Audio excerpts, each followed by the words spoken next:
What if the emotional wall you've built to protect yourself in marriage suddenly collapses?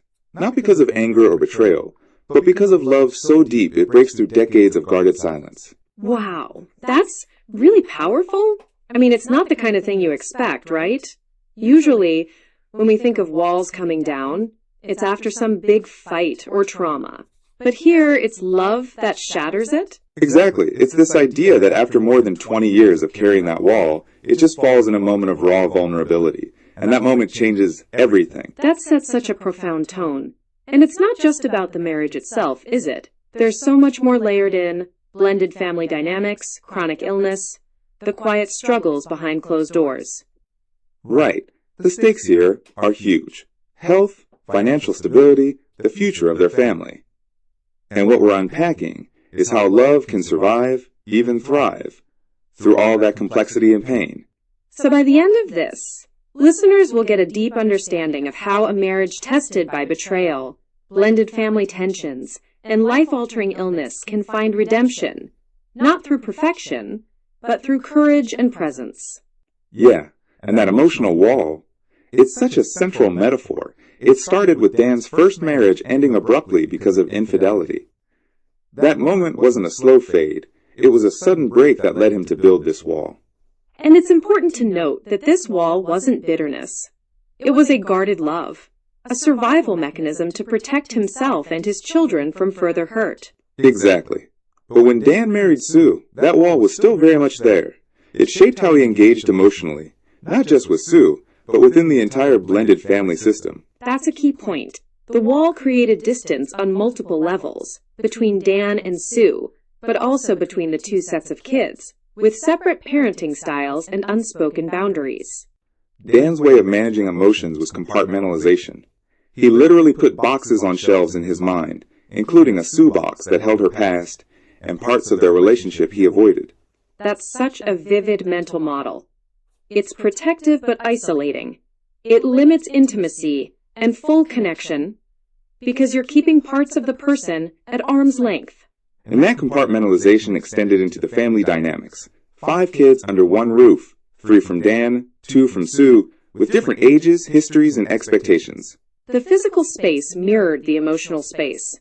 The double-wide house was tight, symbolizing the cramped emotional and physical environment they were navigating. Parenting was divided. Dan handled his kids, Sue hers. There were unspoken rules about boundaries and discipline that kept the family from fully blending. And those differences showed up in everyday moments, like the dinner table. Dan's approach was structured and about respect.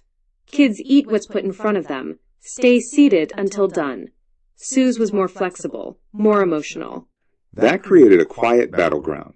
Not overt conflict, but tension sitting underneath ordinary conversations. Sports and activities became symbolic too. Sue often attended her kids' games alone, while Dan stayed home with his younger children. It was a subtle but real divide. Even when they added an addition to the house, giving more physical space, it didn't erase the emotional distance. In fact, it sometimes increased it as kids retreated behind closed doors. The story of Buddy the dog and the lice outbreak is such a poignant metaphor for the invisible labor Sue carried alone. It highlighted caregiving imbalances in the household. And then there was the locked door incident, a literal moment where Sue was locked out of her own home. That crystallized her feelings of exclusion and being outside the family, even in her own space. The Kiki Cat conflict also illustrates ongoing tensions. Sue's severe allergies versus the kids' attachment to the cat. It's a small thing, but loaded with meaning about boundaries and belonging. Then, of course, the chronic illness piece adds another layer. Sue's gradual decline started with vague symptoms, fatigue, brain fog, pain, that were hard to diagnose and often dismissed as stress. The diagnosis of chronic Lyme disease with multiple co-infections was a game changer. It introduced a complex, long-term medical battle that reshaped their lives. The treatment was aggressive and overwhelming. Over 40 pills a day, injections, PICC line infusions, hospital visits, and debilitating side effects. That illness reshaped family roles. Dan took on more household and caregiving responsibilities, but still maintained emotional distance. Financial strain compounded the stress. Dan's layoff, loss of insurance, mounting medical bills, and the challenge of applying for assistance added to the burden. Sue's world shrank physically and emotionally. She spent most of her time isolated in her bedroom, sensitive to noise, emotionally separated from family life. The introduction of Chino, a small dog, as Sue's companion symbolized her need for comfort and connection amid isolation.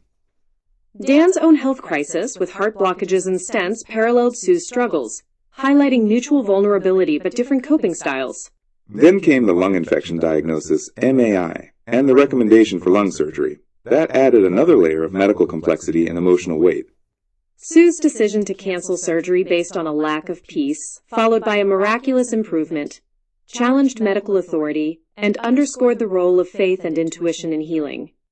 The confrontation with the lung specialist revealed tensions between patient autonomy and medical protocol, with Sue standing firm in her conviction. And then, after all those years of distance, a quiet moment sparked a profound shift. A conversation about Sue's past relationships, triggered by a question about a reunion. That's when Dan's mental box holding Sue's past fell open, flooding him with unexpected pain and love. For the first time, Dan openly wept, expressing his love without restraint. Sue held him, and they cried together, a moment of raw vulnerability that shattered the wall. That breakthrough wasn't a sudden fix, but a turning point that changed how they related. Post-breakthrough, Dan stayed in bed with Sue instead of retreating to his man cave. They began sharing more time, conversations, and intimacy, rebuilding connections slowly but deeply. The jealousy and insecurities didn't vanish, but transformed into understanding and deeper love. Small gestures, handmade cards, heart-shaped rocks collected over years, took on new meaning as symbols of enduring love. They embraced spontaneity and presence, like Dan's willingness to stop for Culver's despite previous resistance. The breakthrough also led to more honest conversations about legacy, wills, and family fairness, reflecting deeper alignment and trust. The metaphor of silver as redemption through fire and pressure encapsulates their journey. Their marriage was tested by betrayal, illness, parenting challenges, and loss, but emerged refined and stronger. The house, once loud and chaotic, became quiet and intimate, a space for connection rather than division. The children, though grown and dispersed, remained connected, reflecting the family's resilience.